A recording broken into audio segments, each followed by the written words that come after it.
해봅시다.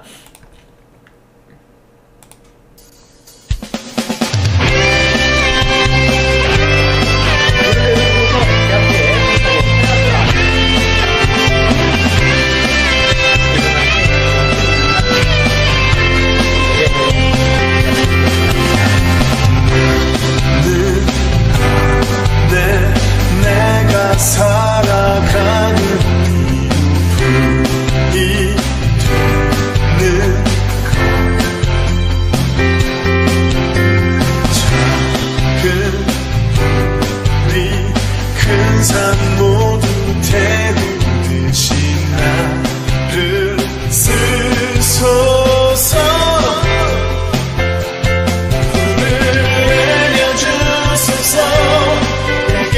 성령의 물을 주가신 영혼 살릴 수 있도록 나를 태워주소서. 지단 위에 나를 드리니 열방에 불러 세우소서.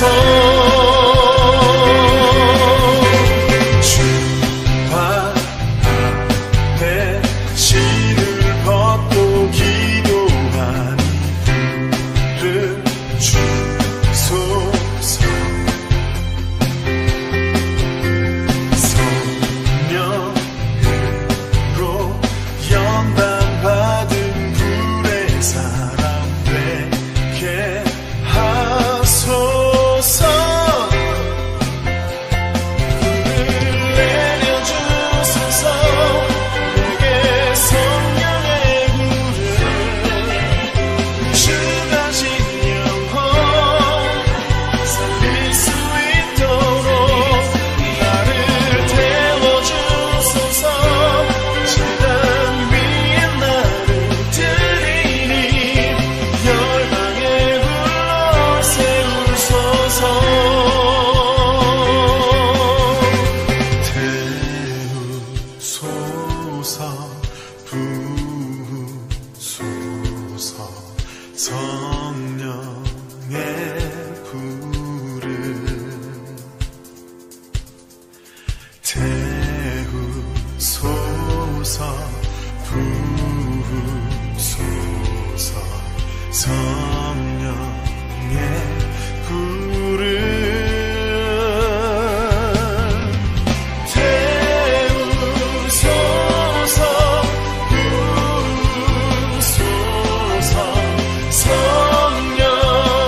기도하시겠습니다.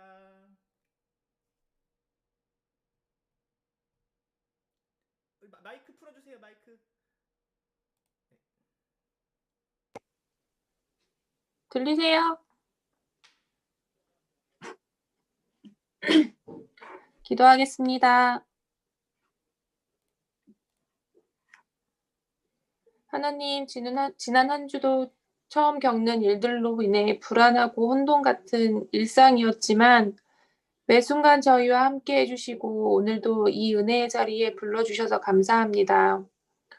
코로나는 날이 갈수록 확진자가 늘면서 우리에게 늘 있을 것만 같았던 일상은 멀어지고 우리 주변의 많은 부분에서 고통받고 어려움을 토해내고 있습니다. 우리 중고등부 학생들을 포함하여 교사들의 삶을 돌보아 주시고 어루만져 주셔서 낙담하거나 미래를 두려워하지 않고 굳건한 마음을 허락하셔서 어서 빨리 이 상황이 종식되어 다시금 우리의 소중한 일상으로 돌아갈 수 있도록 그리고 그때까지 지금 우리의 폭풍 같은 마음에서 길을 잃지 않도록 밝은 빛으로 우리의 삶을 비춰주세요. 우리는 지금 비록 온라인으로 예배를 드리지만 서로 얼굴을 마주하고 반갑게 함께 모여 예배할 그 날을 기대합니다. 이 예배를 위해 준비하시는 목사님께도 지치지 않도록 힘 주시고 말씀 듣고 저희도 다시 한 주를 굳건히 살아갈 수 있도록 지켜주세요. 저희를 항상 사랑하시고 긍휼히 여기시는 주님께 우리의 모든 시간을 의탁드립니다. 예수님 이름으로 기도드립니다. 아멘.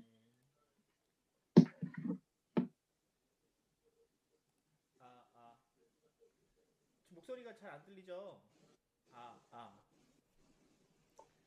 이게 마이크가 예, 그 줌은 유튜브 친구들도 잘 들리나? 예, 일단은 이렇게 진행하도록 하겠습니다. 됐다 돌아왔다. 이게 한번 나가면은 소리가 한번 리미트가 딱 걸려버리면 돌아오는데 좀 한참 걸리더라고요.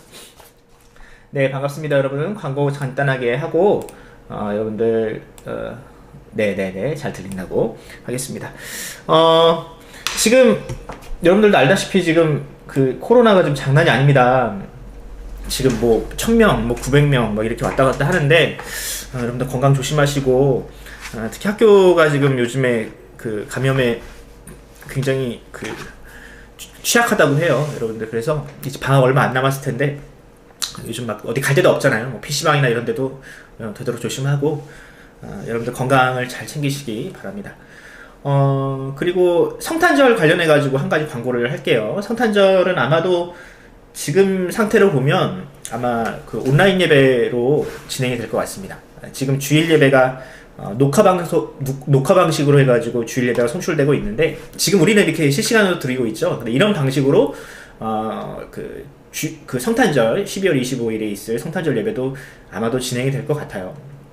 지금 뭐 모여서 예배하는 게 굉장히 어려운 일이니까 여러분들 참고하시고 우리 부모님이랑 같이 성탄절 예배를 드리시는데 한 가지 좀 다른 방식이 있습니다. 우리가 지금 이렇게 드리는 방식으로 예배를 드릴 거예요. 뭐냐면 이렇게 각 가정을 줌으로 좀 잡아주면서 이해하시죠? 우리 선생님들도 이게 다른 교회는 이런 방식을 많이 했는데 우리는 좀 그 원활한 예배를 위해서 녹화 방식으로 했는데 실시간으로 예배 드리는데 실시간에 묘미가 있지 않습니까? 실시간은 우리가 소통하는 방식으로 이렇게 예배를 드리고 있는데 우리 성탄절 예배도 좀 소통하면서 우리 성도들 얼굴도 좀 띄워주고 가족들 얼굴도 좀 소개하고 하면서 그런 방식으로 진행을 할 테니까 그러니까 투트랙이에요. 유튜브로도 송출을 하고 줌으로도 송출을 할 거예요. 그런 식으로 하고 또 성도들 얼굴을 예배 시간 중간중간에 띄워주면서 그렇게 좀 재밌는 예배를 좀 진행하려고 합니다. 여러분들 12월 25일에 사실 이 전쟁통에도 성탄절은 우리가 모여서 예배를 했거든요. 근데 이게 쉽지가 않네. 여러분들 그래도 여러분들 성탄절에 있을 예배를 기대하면서 하시고 한 가지 더 광고가 있어요. 뭐냐면 성탄절에 우리가 예배를 드릴 때 우리가 항상 뭐 뱅퀴시나 성탄절에 뭐 발표회 같은 거 했잖아요. 주일학교 발표회. 근데 이거를 이제 주일학교 발표회가 아니라 온 교우들이 함께 준비한 발표회를 준비를 할 거예요. 어떤 거냐면 요 노래를 함께 부를 겁니다. 한번 들어보시죠. 잠시만요. 요 노래예요. 이거 우리 교회에서 직접 그 녹음을 한 거거든요. 한번 들어보세요.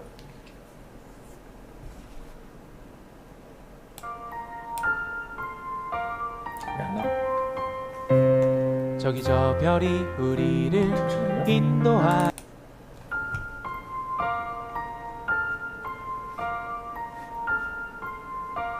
안 나오네.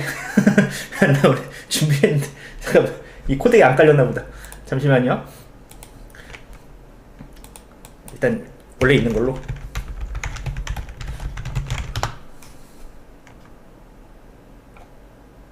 요 노래로. 아, 오케이.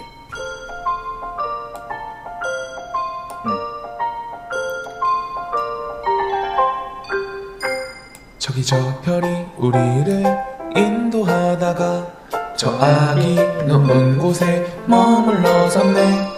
우리가 고대하던 왕을 찾았네. 저 천사도 하늘에서 노래 부르네. 영원히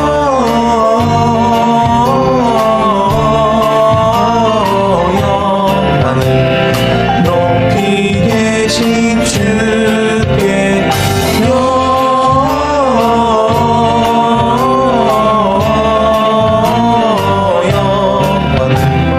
높이 계신 주님께. 이 찬양을 우리가 이제 부를 거예요. 어떻게 부르냐면, 성도들이 함께 요거를 부르는 장면을 모아다가 교회에 저한테 보내주시면 제가 이걸 편집해다가 이쁘게 편집해가지고 뮤직비디오 형식으로 좀 만들 거거든요. 우리 성도들이 또 우리 주일학교 학생들도 함께 이거에 동참하셔가지고 좀 재밌게 이 성탄절을 좀 꾸몄으면 좋겠어요. 올해는 뱅퀴도 없고 아무것도 없잖아요. 그러니까 요거라도 우리가 열심히 준비해가지고 하나님 앞에 아름다운 예배를 드렸으면 좋겠습니다. 네, 이상입니다. 우리 고3 학생들 열심히 지금 아마 대입 준비하고 있을 겁니다. 여러분들 계속해서 기도해 주시고, 가영이, 혜민이, 찬미 힘내라고 여러분들 가끔 문자도 넣어주시기 바랍니다. 자, 여러분들 바로 넘어갈게요. 우리 하나님 말씀 보도록 하겠습니다. 오늘 말씀은 역대하 32장 1절에서 8절, 18절에서 23절, 그리고 31절입니다. 다 읽어보면은 좋겠는데 시간이 아무래도 부족할 수도 있어요. 읽어보자. 네, 한번 읽어볼게요. 잠시만. 1절에서 8절이 넘어갔네. 네. 자, 1절에서 8절 빼고 한번. 아니, 왜 없어졌지? 희한하네. 네. 네. 자, 제가 1절부터 아니다, 6절부터 쭉 읽자. 그냥 쭉 읽을게요. 시작. 군대의 지휘관들을 세워 백성을 거느리게 하고 성문 광장에서 자기 앞에 무리를 모으고 말로 위로하여 이르되, 자, 너희는 마음을 강하게 하며 담대히 하고 아수르 왕과 그를 따르는 온 무리로 말미암아 두려워하지 말며 놀라지 말라. 우리와 함께 하시는 이가 그와 함께 하시는 자보다 크니 그와 함께 하는 자는 육신의 팔이요 우리와 함께 하는 이는 우리의 하나님 여호와시라. 반드시 우리를 도우시고 우리를 대신하여 싸우시리라 하며 백성이 유다 왕 히스기야 말로 말미암아 안심하니라. 네, 다음입니다. 네, 사네립의 신하가 유다 방언으로 크게 소리질러 예루살렘 성 위에 있는 백성을 놀라게 하고 괴롭게 하여 그 성을 점령하려 하는데, 그들이 예루살렘의 하나님을 비방하기를 사람의 손으로 지은 세상 사람들의 신들을 비방하듯 하였더라. 이러므로 히스기야 왕이 아모스 아들 선지자 이사야와 더불어 하늘을 향하여 부르짖어 기도하였더니 여호와께서 한 천사를 보내어 아수르 왕이 진영에서 모든 큰 용사의 대장과 지휘관들을 멸하신지라. 아수르 왕이 낯이 뜨거워 그의 고국으로 돌아갔더니 그의 시내 전에 들어갔을 때에 그의 몸에서 난 자들이 거기서 칼로 죽였더라. 다음이요. 이와 같이 여호와께서 히스기야와 예루살렘 주민을 아수르 왕 사네립의 손과 모든 적국의 손에서 구원하여 내사 사면으로 보호하심에 여러 사람이 예물을 가지고 예루살렘에 와서 여호와께 드리고 또 보물을 유다 왕 히스기야에게 드린지라. 이후로부터 히스기야가 모든 나라의 눈에 존귀하게 되었더라. 마지막입니다. 그러나 바벨론 방백들이 히스기야에게 사신을 보내어 그 땅에서 나타난 이적을 물을 때에 하나님이 히스기야를 떠나시고 그의 심중에 있는 것을 다 알고자 하사 시험하셨더라. 아멘. 이런 내용인데 앞에 조금 잘리기도 했고 이 맥락이 조금 이해가 안 될 수 있으니까 한번 제가 정리하도록 하겠습니다. 1절에 보면 이런 얘기가 있어요. 히스기야가 하나님 앞에 충성된 일을 행하였다라고 시작을 합니다. 이 충성된 일이 무엇인지에 대해서는 이따가 한번 살펴보도록 할게요.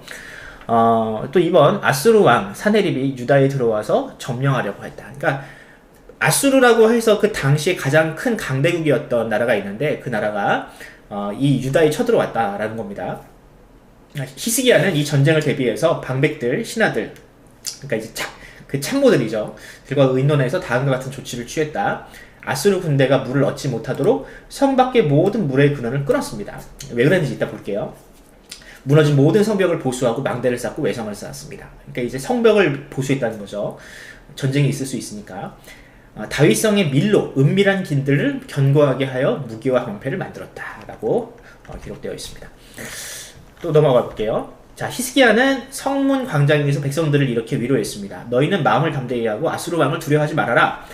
우리와 함께 하시는 이는 하나님이고 그 아수르 왕과 함께 하는 자는 육신의 팔, 군대인데 하나님은 그들보다 크시다.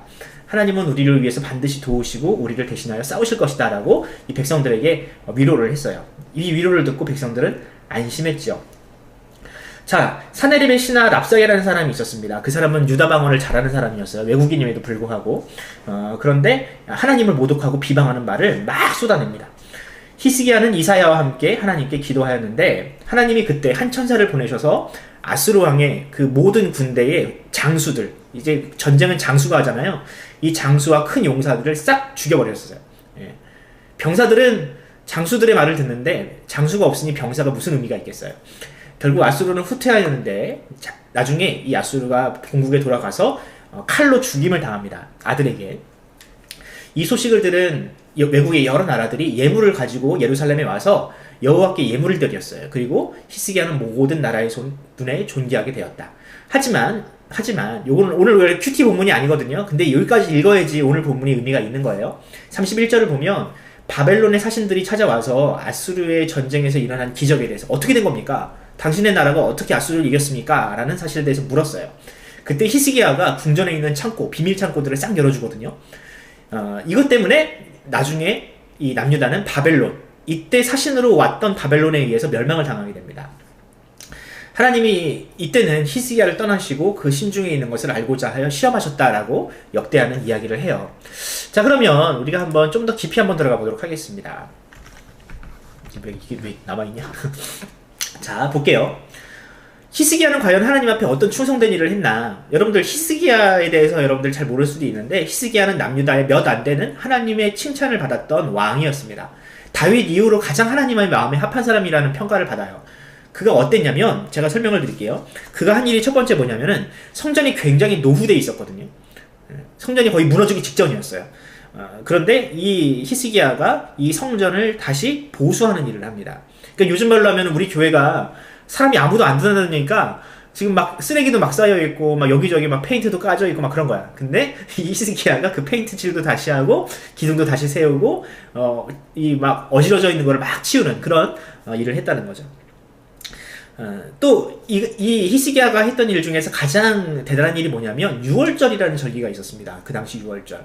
유월절 뭔지 알죠? 유월절 뭐예요? 과거 출애굽 세대가 출애굽을 기념함으로 10번째 재앙이 있었던 그 날을 다시 떠올리면서 쓴 나물과 양고기를 먹는 그런 행사잖아요. 근데 이게 그 단순히 먹고 마시는 행사가 아니라 하나님의 구원을 기뻐하는 행사인 거예요. 그 당시 남유다 이스라엘의 가장 큰 절기였습니다. 근데 이 절기가 거의 유명무실해졌어요. 마치 오늘날의 크리스마스처럼. 요즘에 크리스마스라고 막 사람들이 막 웃고 떠들고 막 즐거워하고 그런 분위기 아니잖아요. 그런데 이 크리스마스를 그 당시의 크리스마스를 다시 정말 행복하고 기쁜 날로 온 세상이 다 기뻐하는 날로 이 히스기야가 이 유월절을 만들었다는 겁니다. 이 남유다 사람들만 이 유월절에 초대한 게 아니라 그 당시 남유다가 아니라 북이스라엘은 이미 멸망해 있었거든요. 근데 이 멸망한 북이스라엘의 백성들까지도 다 초청을 해서 이 유월절을 전 국가적인 전 민족적인 행사로 이 히스기야가 만들었습니다. 그리고 이 행사 이후에 이 남유다와 북이스라엘에 있었던 모든 그 아세라, 뭐 바알 이 우상들을 다 깨트려 버려요. 그리고 또 하나 이 히스기야가 했던 일 중에서 가장 좋은 일은 그 당시 이 성전 그 외부 이 하드웨어만 노후된 게 아니라 그 성전을 지키는 제사장들과 레위인들이 거의 뭐 그 생업이 불가능할 정도로 굉장히 어려웠어요. 왜? 사람들이 성전에 와서 예배를 안 드리고 다 우상에가 가니까. 다 우상에 가서 절하니까 이 성전에 들어오는 예물도 없을 뿐만 아니라 이 레위인들이 그냥 생계가 곤란해진 거야. 그래서 이 히스기야가 이 레위인들의 생계를 보장해주고 레위인들이 한 사람도 빠짐없이 이 성전 섬기는 일에 동참할 수 있도록 순번을 짰어요. 순번을. 그래서 그 사람들이 적당한 사례와 보수를 가져다가 이 제사, 이 예배를 섬기는 일이 소홀함이 없도록 이 히스기야가 그 체계를 구축한 겁니다. 그러니까 사람들로 하여금 자기가 먼저 주머니를 털어서 성전에다 봉헌을 하므로 너희들도 이와 같이 봉헌을 해라. 그래서 했더니 그 당시 예루살렘에 있던 모든 사람들이 하나님 앞에 11조를 드립니다. 이 11조를 가지고 그 당시 레위인들이 먹고 사는 일이 지장이 없도록 이 히스기야가 보장을 해준 거죠. 예. 이게 히스기야가 했던 일들입니다. 간략하게 요약을 하면. 그러니까 이런 충성된 일, 하나님께서 기뻐하시는 일을 했어요. 자, 이러고 나서 바로 전쟁이 터진 겁니다. 바로 전쟁이 터진 거예요. 아수르라는 나라가 막 쳐들어왔어요. 자, 그때 히스기야는 아수르의 군대가 쳐들어와도 하나님께서 자신들과 함께 하시니 결코 패배하지 않을 거라고 하나님 이 백성들을 안심시킵니다. 자, 그럼에도 불구하고 수로를 막고 망대를 쌓는 등 만반의 준비를 한 이유는 무엇일까? 그러니까 히스기야는 우리는 절대로 패하지 않는다. 하나님께서 우리를 도우실 것이다. 라고 해놓고 나름대로 열심히 막 했다고. 전쟁 준비를 했다고. 왜 그랬을까를 한번 살펴봅시다. 여러분, 옛날의 전쟁은요, 요즘처럼 막 미사일 날리고 그런 전쟁이 아니잖아요. 사람이 가서 하는 전쟁이잖아요. 말을 타고 가고 먼 타고까지 원정을 떠나는 그런 전쟁이에요.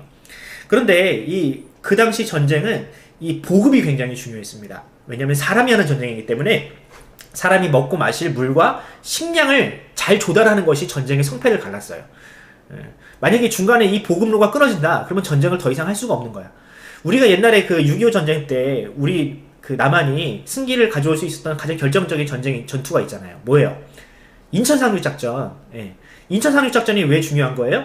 중간에 허리를 끊어버렸거든. 북에서 내려오는 그 보급에.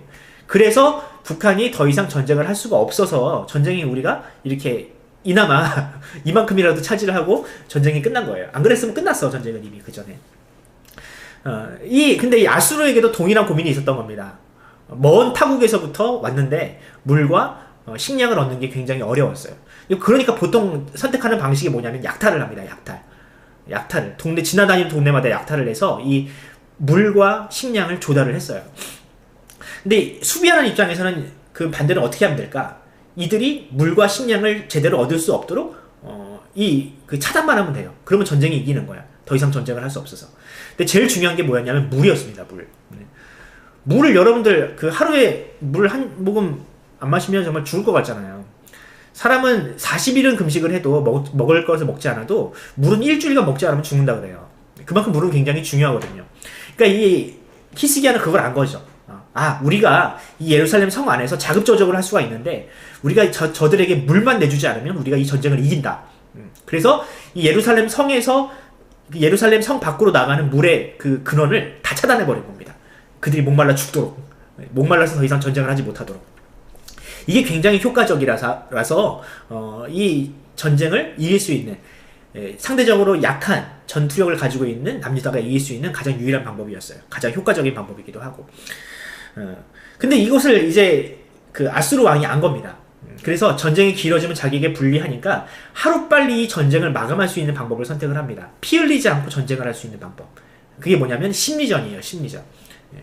그 아수르 군대 중에 랍사게라는 사람이 있었는데 이 사람이 남유다 말을 굉장히 잘해요. 그래서 이 랍사게를 앞세워서 남유다 백성들이 다 듣는 앞에서 히스기야를 욕하고 히스기야가 의지하는 하나님을 욕하고 저주하면서 사람들의 마음을 막 흔들어 놓은 거죠. 마치 저기 휴전선 앞에 가면은 북한 사람들이 스피커 열어놓고 막 남한을 욕하는 것처럼, 지금도 하나 모르겠는데 어쨌든 그런 심리전을 지금 이 아수르가 펼치고 있는 겁니다. 너희들은 이 아수르에 패배할 수밖에 없다. 여호와라는 신도 너희를 지켜줄 수 없다. 히스기야의 말을 듣지 말아라. 그는 너희를 지금 속이고 거짓말을 하고 있다. 이렇게 지금 불안감을 자극을 한 겁니다. 반대로 히스기야는 어떻게 해요? 하나님께서 우리와 함께 하시니 우리는 결코 패하지 않는다라는 이 심리적인 안도감을 그들에게 준 거죠. 계속 심리전을 하고 있는 거예요. 남유다는 그런데 신앙의 힘으로 그것을 물리치고 있는 거죠. 자, 넘어가 보겠습니다. 하나님은 왜 진작에 아수르 군대를 물리쳐 주시지 랍사게가 하나님을 모독하고 남유다의 백성들을 괴롭히는 것을 보고만 계셨나? 히스기야와 이사야가 기도할 때 비로소 천사를 왜 보내셨을까? 그러니까 하나님께서 처음부터 이 전쟁에 개입하시진 않았어요. 우리가 본문을 보면 알겠지만 최대한 버텼어. 히스기야가 할 만큼 다 했어. 근데 나중에 히스기야와 이 이사야라는 선지자가 기도할 때 천사 한 명을 보내셔가지고 이 전쟁을 마무리하시거든요. 왜 그랬을까? 왜 하나님 좀 진작에 고통받지 않고 그냥 진작에 천사 한 명이 아니라 7, 8명 보내셔가지고 전쟁을 끝내버리면 안 되나? 저는 이렇게 생각을 합니다. 그 히스기야는 그 신앙만 좋은 사람이 아니라 실력도 있는 왕이었습니다. 그러니까 그는 신앙과 실력을 겸비한 왕이었는데 하나님은 아마도 이 히스기야가 왕으로서 자신이 해야 할 일을 최선을 다해서 할 수 있는 기회를 주신 것 같아요. 그 히스기야는 그런 사람이 아니었던 거예요. 하나님 아무것도 안 하면서 하나님 기도만 하는 이런 사람이 아니었던 거예요. 예. 여러분 하늘만 바라보면서 그냥 감 떨어지길 바라보는 게 진짜 신앙일까요? 하늘만 바라보면서 하나님 그냥 나 살려주세요. 나 취업하게 해주세요. 나 시험 100점 받게 해주세요. 공부를 하라라 하면서 이런 하나님은 이걸 만약에 응답하시는 하나님은 하나님이 아닌 거예요. 왜? 공평하지 않으시니까. 노력한 사람들이 있고 최선을 다하는 사람들이 있는데 그런 사람들의 노력을 배제하고 그저 기도만 했다고 하나님께서 이루어주신다? 그건 공평하신 하나님이 아닌 거예요. 하나님은 히스기야의 노력 위에 임하셨어요. 히스기야가 최선을 다해서 이 전쟁을 대비하고 왕으로서 최선을 다하니까 그에 걸맞는 열매들이 있었거든요. 이 아수르 왕이 전쟁을 못 걸어. 정말 어마어마한 군대였거든요. 그 히스기야의 군대는 정말 보잘것없고 그냥 발에 때반도 못한 어떤 그런 군대였는데 그런 군대를 두려워해서 이 아수르 왕 사네립이 예루살렘을 침공을 못하는 거예요. 계속 심리전만 걸고 있는 거죠. 여러분 심리전을 건다는 게 무슨 뜻인 줄 알아요? 자신이 없다는 겁니다. 자신이. 여러분 북한이 우리보다 만약에 군사력도 뛰어나고 북한이 우리보다 더 잘 살고 전쟁에 이길 것 같으면 지금처럼 막 대남방송이나 아니면 센 말을 통해서 그렇게 할까요? 뻥카를 칠까요? 안 그래요. 힘이 센 사람은요 그냥 주먹이 날아가지 말이 먼저 나오지 않습니다. 강자는요 힘으로 얘기를 해요. 근데 이 사네립이요 예루살렘 성을 함락하고 점령할 수 있는 자신이 없는 거야. 왜? 두려우니까. 뭐가 두려울까? 제가 그 얘기를 좀 해보겠습니다. 그 과거의 전쟁, 고대의 전쟁은 군대의 숫자만 가지고 하는 전쟁이 아니었어요. 뭐가 있냐면 신들의 전쟁이었습니다. 고대의 전쟁은 신들의 전쟁. 그러니까 어느 나라가 어느 왕이 더 신으로부터 신뢰를 받고 이쁨을 받는가 이걸 가지고 그 전쟁을 판가름을 했거든요. 근데 그 당시 히스기야에 대한 소문은 온 나라에 파다했어요. 전 세계에. 그가 하나님을 굉장히 잘 섬긴다. 그가 하나님의 마음에 합한 왕이다. 유월절도 회복하고 성전도 회복하면서 그가 하나님 앞에 굉장히 많은 그 사랑을 받고 있다라는 소문이 파다했겠죠. 그러니까 만약에 이 사네립이라는 사람이 이 여호와와 히스기야를 두려워하지 않았다면 전쟁은 진작에 끝났어요. 근데 이 히스기야의 신앙 그리고 하나님 앞에 그 합당한 그 삶을 지켰던 것이 이 아수르 왕의 마음을 두렵게 했던 겁니다. 신들의 전쟁인데 이 히스기야는 정말 신의 사랑을 받는 사람이니까 혹시 내가 저를 잘못 쳤다가는 내가 혹시 전쟁에도 질 수 있다. 왜? 여호와 하나님이 개입하면 내가 질 수도 있다. 라는 생각을 한 거죠. 그리고 또 이 히스기야는 이 아수르의 군대를 저항하기 위해서 착실하게 준비를 하는 왕입니다. 보통 아수르가 다른 나라를 침공할 때에는 피도 안 흘리고 전쟁도 안 하고 그냥 이겼어요. 왜? 그냥 이만한 군대를 끌고 가가지고 한 100만 대군 끌고 가가지고 딱 보여주기만 하면 전쟁이 끝났거든. 그 수에 질겁해가지고 그냥 항복을 했다고 나라들이.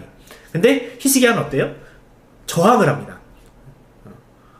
뭔가 있는 것처럼 뭔가 뒤에 든든하게 있는 것처럼 저항을 해. 그러니까 이 아수르 왕 입장에서는 한 거지. 아무리 싸움을 잘하는 사람도 갑자기 그러니까 이런 얘기 있잖아. 속담이 있잖아. 그 쥐도 코너에 몰리면 고양이를 문다고. 이런 심리인 거예요. 이 고양이가 쥐를 무서워한 거죠. 근데 이 히스기야가 이 전쟁을 잘 준비하고 평정심을 유지하는 과정 중에 굉장히 이 랍사게라는 사람, 아까 얘기했죠. 남유다 말을 잘하는 사람이 나와서 하나님을 욕하고 히스기야를 욕하니까 이 히스기야가 조금씩 흔들리기 시작을 합니다. 그렇게 준비를 철저하게 하고 하나님을 의지했던 이 히스기야가 흔들려요. 왜? 자신이 욕먹는 건 상관없는데 이 랍사게라는 사람이 하나님을 저주하고 하나님을 욕하거든. 이게 히스기야의 마음을 흔들기 시작을 했습니다. 도저히 참을 수가 없는 거야. 여러분들도 어디 교회 가가지고 하나님 욕하면은 못 참잖아요. 참나? 참으면 안 되는데. 이런 거야. 부모님 욕하면 못 참잖아요. 여러분들 부모님 욕하고 부모님에 대해서 막 이상한 얘기를 하면 여러분들 못 참잖아요.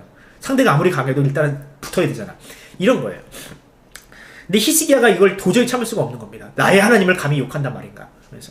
그리고 또 사람들도 이렇게 생각을 하겠죠. 하나님은 뭐 하시나? 저렇게 지금 하나님을 모독하고 저주하고 그런 이 랍사게라는 사람 왜 하나님께서 치시지 않는가? 하나님은 살아계시지 않는가? 라는 의심이 조금씩 쌓일 수밖에 없는 겁니다. 그래서 히스기야는 기도한 거예요.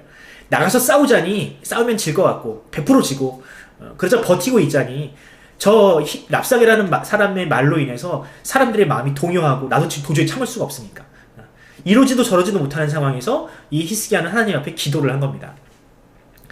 근데 하나님은 그 기도에 응답하셨죠. 하나님은 그때서야 응답하신 겁니다. 사람의 모든 노력이 수포로 돌아가고 아무런 힘과 노력이 없다라는 것을 고백할 때 비로소 하나님은 움직이기 시작하시는 거예요. 하나님은 그런 상황에서 더 크게 역사하시는 분입니다. 자, 그래서 결국 이 천사도 뭐 7명도 아니야. 딱 한 명 보내셨어. 천사 영 하나 딱 보내셨는데 그 영으로 말미암아 그 전쟁이 끝나버렸어요. 전쟁이 끝나버렸어. 피도 안 흘리고 하나님께서 그냥 개입하셔가지고 전쟁이 끝난 거예요. 자, 그런데 결국 이제 어떻게 됐느냐? 전쟁이 끝나고 아수르 왕이 다시 본국으로 돌아갑니다. 근데 돌아가자마자 어떤 일이 일어났느냐? 그 왕이 죽어요. 그 아들에 의해서 처참하게 죽어요. 자, 그런데 하나님을 모독했던 왕 아수르, 이 사네립의 최후를 왜 이렇게 구체적으로 기록을 할까라는 이유를 한번 살펴보도록 하겠습니다. 여러분들은 보이나 모르겠는데 지금 왕이 2명 나오는 거예요. 본문에 히스기야라는 왕이 있고요, 사네립이라는 왕이 있어요. 한 명은 하나님을 신실하게 섬기는 왕이고요, 한 명은 하나님을 모독했던 왕이에요. 이 두 왕의 이 결론, 이 두 왕의 그 인생이 완전히 극명하잖아요. 한 명은 우상을 섬기는 왕으로서 천하를 호령했고 많은 군사를 가졌던 왕이었지만 그의 비참한 말로는 결국 하나님에 의해서 심판을 받았다. 반대로 남유다라는 굉장히 작은 나라였지만 하나님을 신실하게 섬겼던 왕이었는데 이 왕은 장차 모든 세상이 존귀하게 여기는 그런 존귀한 왕이 되었다라는 것을 오늘 본문은 극명하게 보여주는 겁니다. 보여주는 거예요. 그리고 동시에 누가 과연 참 신인가를 보여줍니다. 이 왕들을 통해서. 자, 산헤립이 섬겼던 왕, 산헤립이라는 왕이 섬겼던 신은 어떤 신이에요? 산헤립의 목숨을 구해주지 못하는 신이었습니다. 이 산헤립이 어떻게 죽냐면은 그 우상 앞에 절하러, 우상의 제사를 하러 가다가 죽거든요. 그러니까 이 우상은요, 자신에게 제사를 드리기 위해서 오는 그 왕조차도 건져내지 못하는, 그 생명을 보존하지 못하는 굉장히 무능한 신이고, 반대로 하나님은 어떻습니까? 이 히스기야라는 왕을 사랑하셔서 그 기도에 응답하시는 하나님으로 오늘 본문은 보여주고 있는 거죠. 히스기야와 사네리브를 통해서 하나님이 이 우상들보다 강하시고 참신임을 이 성경은 우리에게 보여주고 있는 겁니다. 예. 이해하셨죠? 넘어가겠습니다. 자, 이 전쟁이 끝나고 나서 여러분들 어때요? 사람들이 이 전쟁이 끝난 이후에 많이 예루살렘에 와가지고 하나님과 히스기야에게 예물을 바치기 시작을 했어요. 왜 그랬을까? 네. 생각을 해볼까요? 요즘도 여러분들 그래요. 지금 이 코로나 바이러스라는 심각한 바이러스를 잘 대비하고 있는 나라들은 어떻습니까? 그 나라가 크고 작고 뭐 많고 적음을 떠나서 그 나라가 지금 굉장히 급부상하고 있잖아요. 야, 어떻게 저 나라는 저렇게 이 코로나 바이러스를 잘 대비를 했을까? 저 나라에 가서 좀 배워야 되겠다라고 하잖아요. 그 당시도 마찬가지인 거예요. 아수르라는 어마어마한 나라는 그 당시 모든 세계, 모든 열강들의 두려움의 대상이었거든요. 근데 이 나라를 유일하게 이긴 나라가 어디야? 남유다예요. 남유다. 북이스라엘도 이 아수르에 의해서 멸망당했거든. 근데 이 남유다는 북이스라엘보다 훨씬 더 낮은 군사력을 가지고도 이 아수르를 막았어요. 자, 요런 나라를 배우고 싶지 않을까? 외국들이? 다른 나라들이? 과연 남유다가 아수르를 이긴 비결은 무엇일까? 그래서 어마어마한 예물을 바리바리 싸들고 그 남유다에게 그 승리의 비결을 배우러 온 거예요. 이 아수르를 이겼던 하나님이 과연 어떤 분인가? 우리도 한번 그 하나님을 잘 섬겨봐서 이 아수르의 어떤 두려움으로부터 우리도 벗어나보자 라고 이 그 세계 모든 열강들이 다 이 예루살렘에 예물을 가지고 온 거죠. 근데 예물만 가지고 오면 될 줄 알았어. 왜? 그 당시 우상을 섬기는 방식이 그랬으니까. 근데 그것만 가지고는 충분하지 않은 것 같으니까 하나님을 섬기는 섬겼던 왕, 하나님께 신뢰를 받은 이 히스기야에게 그 비결을 물으러 이 히스기야에게도 예물을 갖다 바친 겁니다. 당신이 어떻게 하나님의 마음에 합한 왕이 되었소? 당신이 어떻게 하나님께서 이 기뻐하시는 왕이 되었소? 우리에게도 좀 그 비결을 알려주시오 하면서 하나님께 예물을 바친과 동시에 히스기야에게도 그 비결을 알려달라고 일종의 뇌물을 바친 거야. 그렇게 이해하시면 돼요. 그러니까 이 아수르와의 전쟁으로 말미암아 하루아침에 이 남유다는 세계에서 가장 유명한 나라가 된 거죠. 또 히스기야도 가장 유명한 왕이 된 거죠. 다른 나라들도 다 하나님을 찾기 시작한 겁니다. 그러니까 뭐랄까, 그 당시 고대 세계의 전도의 방식이라고 할까? 그 큰 승리로 말미암아 하나님의 이름이 온 땅에 퍼졌다는 거예요. 히스기야도 역시 마찬가지로 하나님을 잘 섬겼더니 큰 부귀와 명예와 이런 것들을 얻게 되었습니다. 자, 그런데 얘기가 여기서 원래 끝나요. 근데 여기서 끝나면은 얘기가 재미없잖아요. 그런데 하나님께서 이 히스기야를 시험하기 시작을 하십니다. 큰 성공과 명예를 얻었던, 예물을 얻었던 이 히스기야가 하나님 앞에 시험대에 올라가게 돼요. 그 본문이 바로 31절에 있는데, 본문 31절에 뭐라고 기록되어 있냐면 이래요. 그러나 바벨론 방백들이 히스기야에게 사신을 보내어 그 땅에서 나타난 이적을 물을 때에 하나님이 히스기야를 떠나시고 그의 심중에 있는 것을 다 알고자 시험하셨더라. 이런 내용이 나옵니다. 하나님께서 이 큰 성공을 거뒀던 이 히스기야의 마음을 잠시 잠깐 떠나셨다고 해요. 왜 그랬는지 한번 보겠습니다. 그 당시 이 남유다에 와서 그 승리의 비결을 물었던 나라 중에는 바벨론이라는 나라도 있습니다. 그 당시 바벨론은 남유다와 거의 비슷비슷한 수준이었어요. 별로 그렇게 강한 나라가 아니었어요. 근데 나중에 이 바벨론이 너무나도 커져가지고 남유다를 침공을 하거든요. 남유다를 먹어버려요.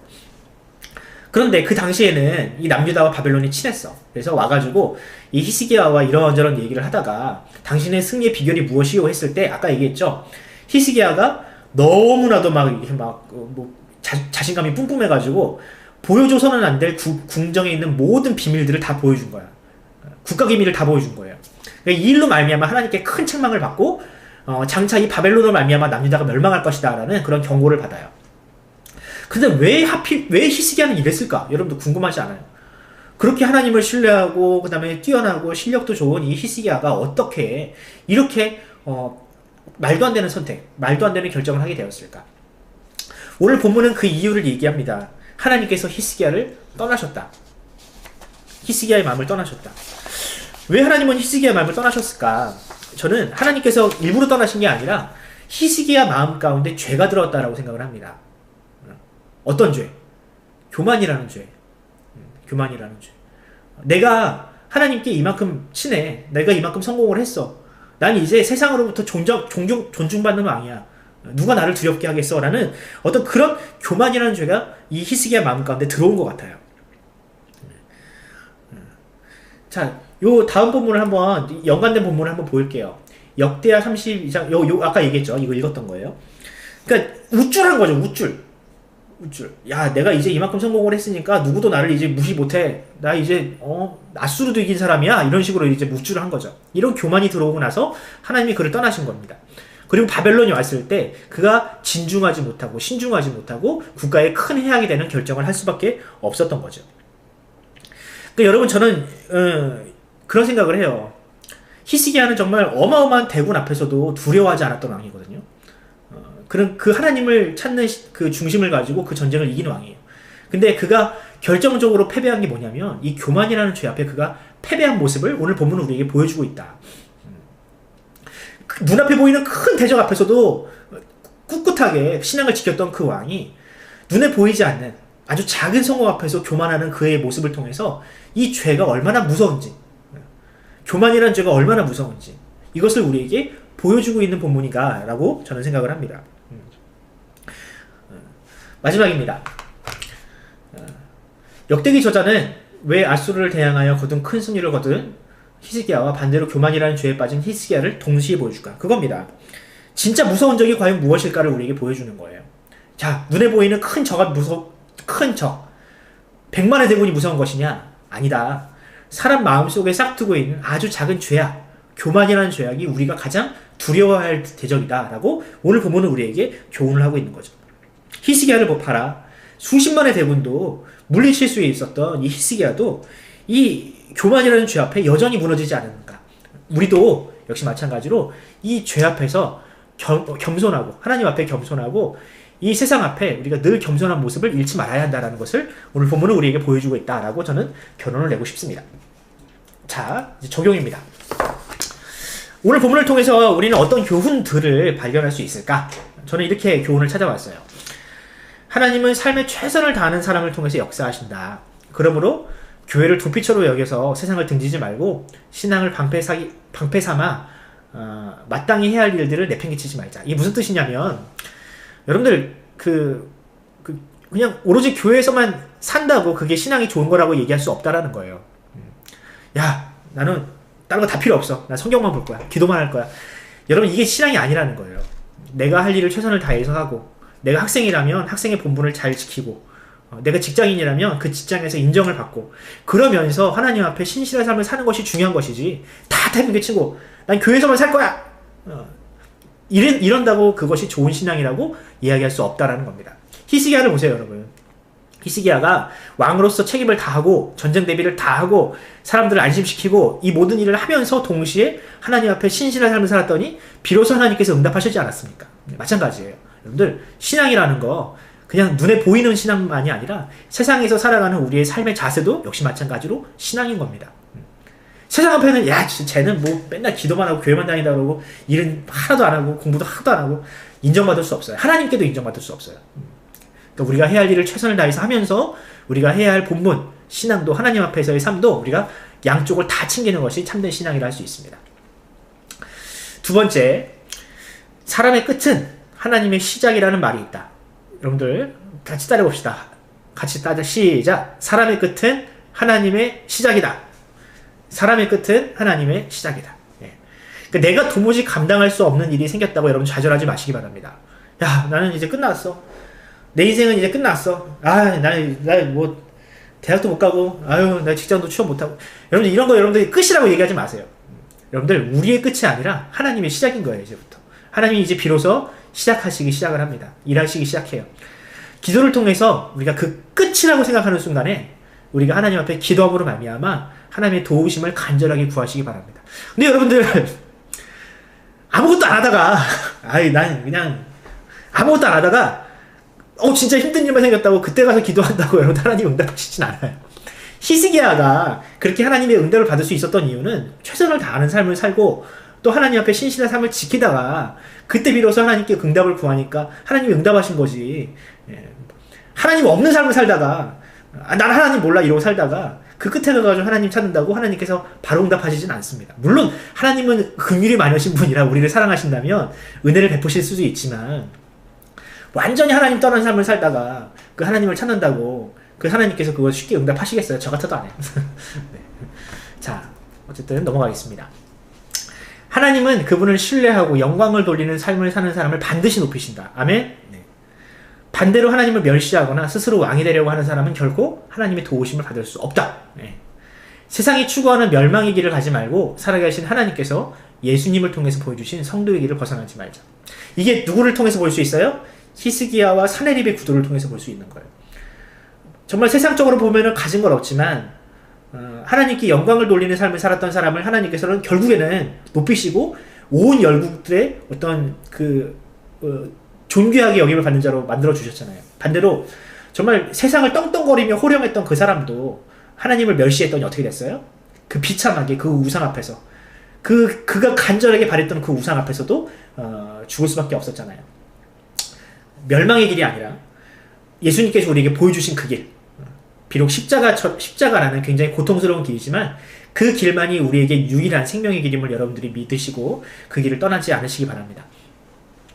마지막입니다. 아무리 대단한 신앙을 가진 사람도 결국 교만이라는 죄 앞에서는 무력한 존재였다.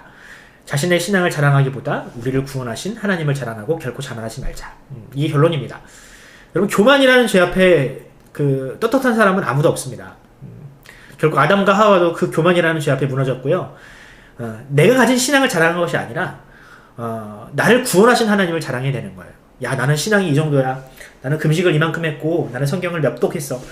야, 나는 우리 아빠가 장로고 우리 엄마가 권사야. 우리 엄마가 우리 아빠가 목사야. 이런 거 자랑할 거 아무것도 없다는 거예요. 네. 자랑할 게 아무것도 없어. 내 신앙은 자랑할 수 있는 것이 아니에요. 내 신앙을 믿지 말고요. 우리를 구원하신 하나님을 신뢰해야 합니다. 나를 믿는 순간, 내가 가진 것을 믿는 순간 우리는 여지없이 무너집니다. 반대로 하나님을 믿고 나를 구원하신 하나님을 의지하고 하나님을 자랑한다면 우리는 언제나 안전합니다. 언제나. 하나님이 우리를 떠나지 않으시기 때문에 우리는 언제나 안전한 거예요. 히스기야 마음 가운데 교만이 들어오는 순간 하나님이 그를 떠났잖아요. 반대로 하나님이 그 마음 가운데 계시는 한 그는 언제나 안전합니다.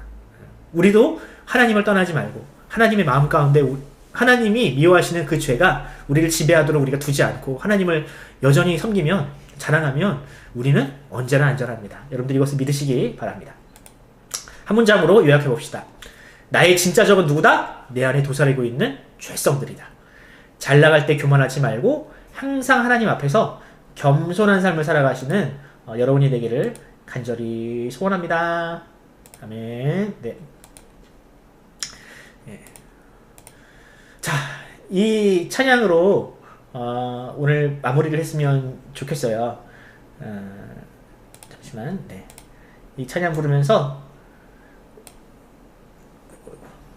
네. 잠시만요. 여보. 우리 제 위에 죽으신 주라는 찬양 함께 부르면서 오늘 예배를 마치도록 하겠습니다.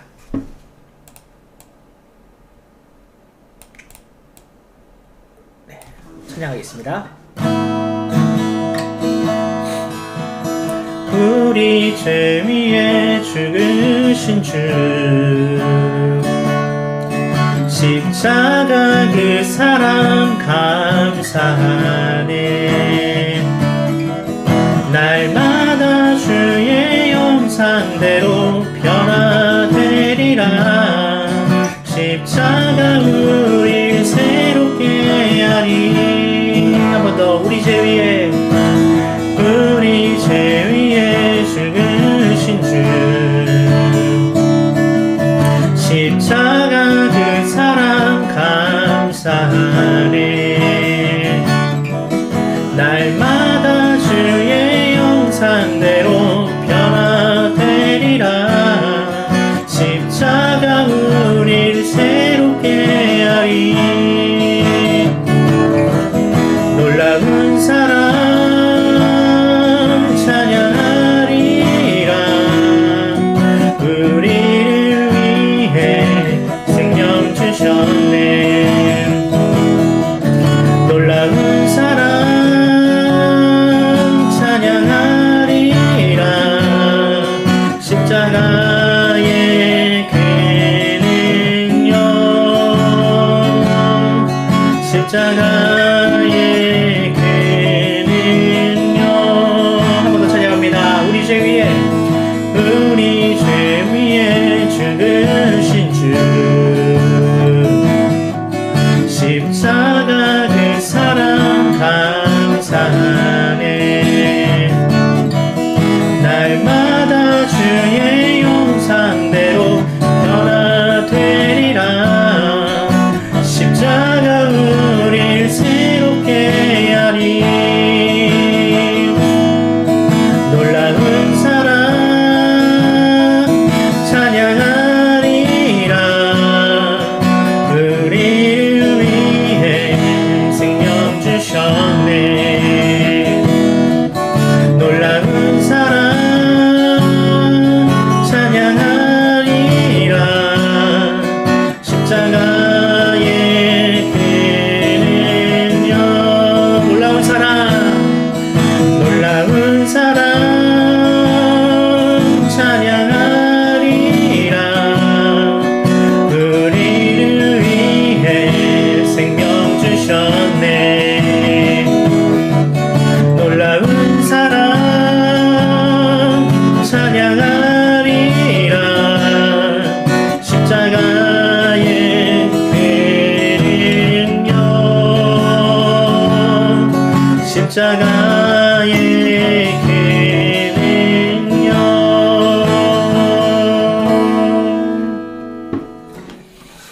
아멘. 주기도문으로 예배를 마치겠습니다. 하늘에 계신 우리 아버지여, 이름이 거룩히 여김을 받으시오며 나라가 임하옵시며 뜻이 하늘에서 이룬 것 같이 땅에서도 이루어지리다. 오늘날 우리에게 일용할 양식을 주옵시고 우리가 우리에게 죄 지은 자를 사하여 준 것 같이 우리 죄를 사하여 주옵시고 우리를 시험에 들게 하지 마옵시고 다만 악에서 구하옵소서. 나라와 권세와 영광이 아버지께 영원히 있사옵나이다. 아멘. 아멘. 오늘도 행복한 하루 되시고, 오늘 첫눈이니까 눈도 여러분들 즐기면서 오늘 하루 잘 보내세요. 자, 선생님들 인사하시고 오늘 예배를 마무리하도록 하겠습니다. 안녕히 계세요. 자, 근데 여러분들 꼭 동영상 촬영해가지고 보내주세요. 부탁드립니다. 이쁜 뮤직비디오 만들어 드릴게요. 부탁드릴게요. 안녕히 계세요. 바이바이.